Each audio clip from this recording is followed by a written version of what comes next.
Welcome back, guys. This is part 2 of the Helltooth video. We're just waiting for the countdown. The Greater Rift, Nephilim Rift closed. And we did the Trial Rifts, got rank 30. Did 30 pretty good, have 5 minutes left. Got skipped 32. And we're about to do 32. 32 shouldn't be no problems. Hopefully we can skip 2. Keep the videos down to 3 parts this week. Otherwise, it'll be a 4-part video. First video talks about the build and everything like that. And level 30, then 32, then 33, then 34. That's how I'm thinking that's how it's going to go down. Depends on how this 32 treats me. And it depends on the mob density. If we get good mob density, we'll have no problems. See, normally maidens would cause problems, right? But when you have the zombie wall, you see how they just sit there and they don't twirl or don't do anything? That's why I really like this build, because I'll say this. It doesn't matter what type of mob density you get. As long as you get a mob density, that's it. It doesn't matter. Act 5 mobs, Act 1 mobs, 2, 3, 4, all basically, all the zombie wall taunts them all, which is really good. Now, I do think there's a couple ones like the Mallet Lord that can't be CC, but the maidens right here, I can keep them indefinitely CC. Do you see how they just sit there?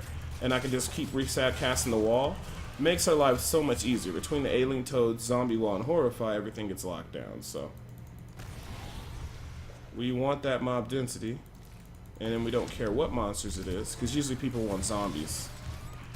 But we'll just have to wait and see how generous this rift is going to be. Alright, got into the next room. Drop the zombie wall, they all get taunted. Drop the frozen piranhas for increased damage. We're going to the next room over here. Drop a zombie wall. Horrify. Frozen. Good mob density. That's real nice. Gonna drop a zombie wall on him so he basically stops shooting his lightning bolts everywhere. At least till I can get to some monsters over there and deal with it. There we go. Now we're gonna come over here and deal with Mr. Sourpuss right here, because this guy was making my job harder than it needed to be. Alright, let's go to the next room. We're gonna go ahead and horrify, put the zombie wall right there. And that just basically keeps the monster in the room. There we go. Just like that. Come in, horrify. And that's the nice thing about zombie wall. I can keep the monster in the room. Like, don't come outside. Just sit there and then let my pets go in and do what they need to do. Keep up the piranhas. Cast another zombie wall on the wall.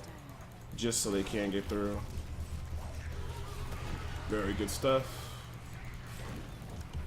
Go in here and collect the globes. And that was a pretty short level, but that's okay because I don't like that level. This level is known to be solid. We'll see. And there we go. Zombie wall again with the piranhas. CC everything. Then I can also horrify. And then after the horrify ends, then I can re-zombie wall again.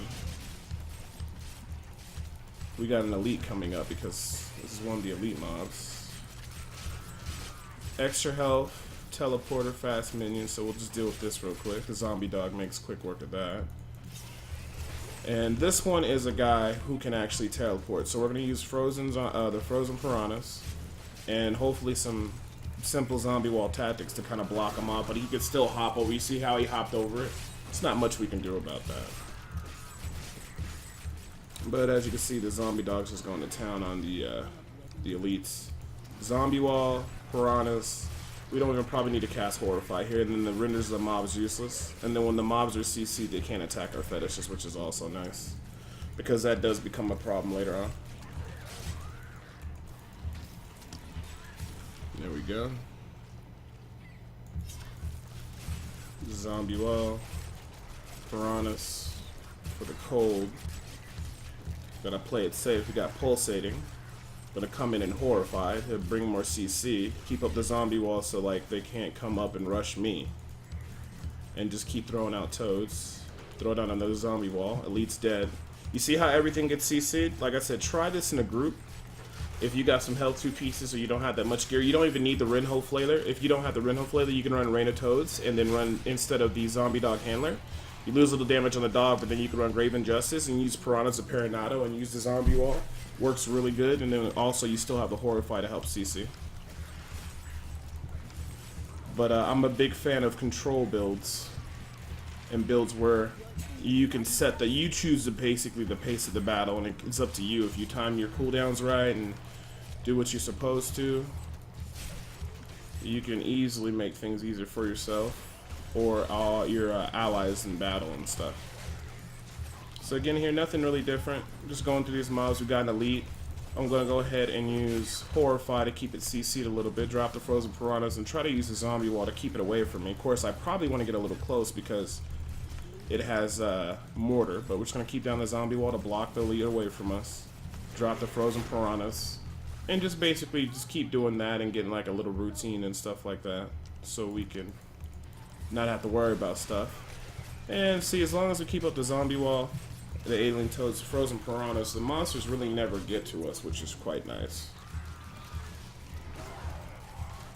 Just like that.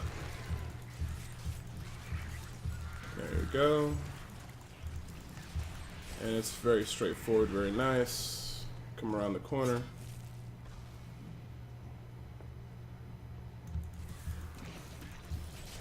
So as long as we keep getting good mob density, 32 shouldn't be a problem. Whether or not we'll skip a level is a whole nother story, though. I don't know about that.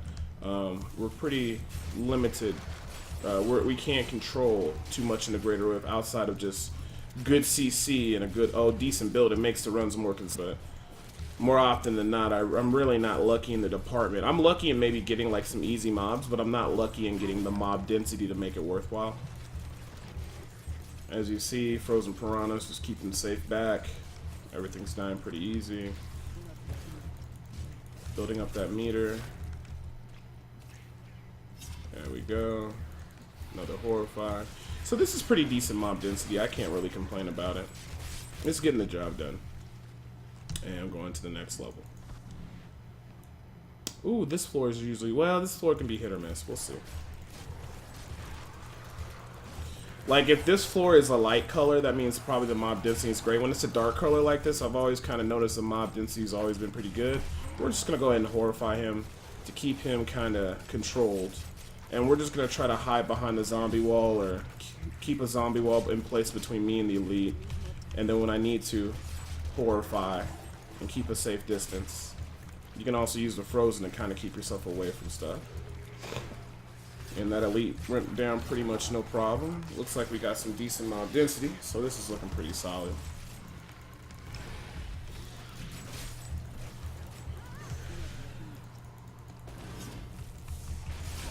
Drop that zombie wall.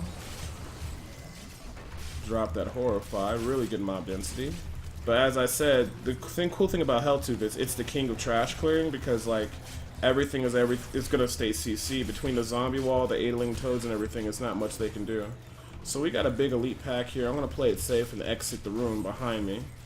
Set up a zombie wall and just keep doing the same stuff. Coming in trying to Horrify every so often. Gotta watch out for the jailer and the mortar. And sometimes you can't even get off your hits. Just keep casting your zombie wall and your piranhas. Let your zombie dog do all the work. That's why we stack damage and damage, because he's gonna be the anchor of the build. Because, I mean, every build has an anchor.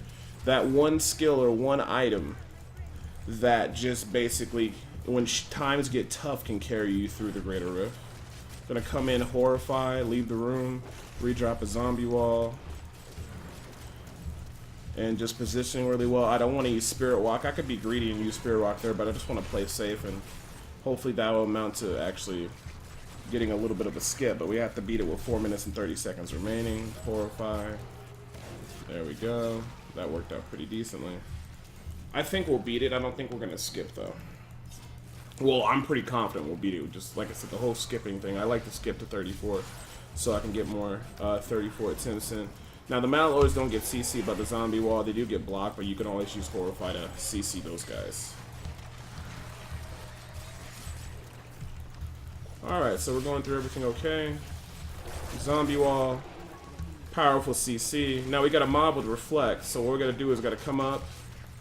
I waited for that reflect to end. I gotta save my spirit walk so I can spirit walk in and reflect. They're gonna be reflecting soon. Alright. Okay, now I come in, Horrify. Yeah, and it seems like when I Horrify them I don't take any damage after that, which is pretty nice. Zombie wall to keep distance between us. He teleports, so we just run to the other side of the zombie wall. Okay, Horrify, keep him CC'd. Frozen piranhas for more damage on the target.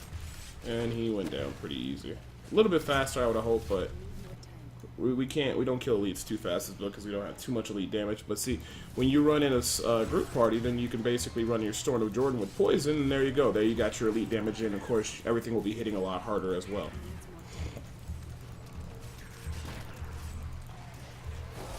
There we go.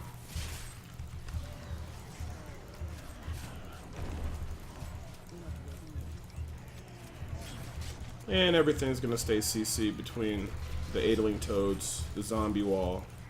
Big guys I'll just horrify. And see, they also get touched by the Adeling Toads. So it's pretty nice when you're in the Adeling Toads with zombie wall, because things that the zombie wall can't handle, the Adeling Toads can. And they work really well to each other. Adeling Toads is not that consistent on trash mobs. Zombie wall is, but Adeling Toads is pretty consistent on elite. Because anytime when you CC an elite, that's a nice thing to happen. Ooh, I prematurely cast horrify. Gonna sit back here, keep up the zombie wall so he can't come through the room unless he wants to teleport, and then I can start boxing the enemy in. Spirit walk in, horrify. There we go. Back out. Let that explode. There we go. Back up. Doing good damage on the elite. Boom, it's dead. Gotta watch out for that. Almost blew up. Don't want to die on something stupid like that, because that will kill me. Alright. So we're going to go ahead on a zombie wall right here. Oh. Oh, frozen. Got a zombie wall right there, so it blocks him in. We got some CC on the target. Got a horrify. Should be spawning the Rift Guardian soon. Okay. Rift Guardian's right ahead of us. I don't think we got the 430, but we made a good time. Now this guy, Saxus, if you guys don't know, he summons a lot of like little mini mobs, but if he spawns a lot of them, we'll see what happens. They're really not going to do anything because we have zombie wall up and we have frozen. So you cast the zombie wall, they all get CC'd and they can't really do anything. And then since you have good AoE from the toads and it puts that infectious toxin gem on them, you don't really got much to worry about. Most of trash mobs just going to die real easy, so this build makes short work of this guy. So it's always nice to see this Rift Guardian, because it means you're going to have an easy time. Now it does get annoying when he summons a lot of minions, but I mean for the most part the zombie wall handles them well, and as long as you got good positioning, you ain't got not much to worry about. And we got pretty lucky this time because our zombie dog is actually on the right target for the most part. Go ahead and drop that. Gonna go ahead and try to play this safe as best as I can. This is getting a little sketchy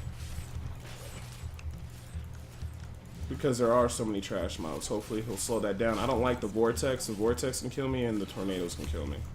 Monsters, not too much. So with 2 minutes and 34 seconds left, as I thought, we didn't skip 2. It'd been nice, but we got some nice loops, got some jade gloves. That went pretty comfortable. I really didn't struggle at all, and I didn't die at all, so I'm pretty happy about that.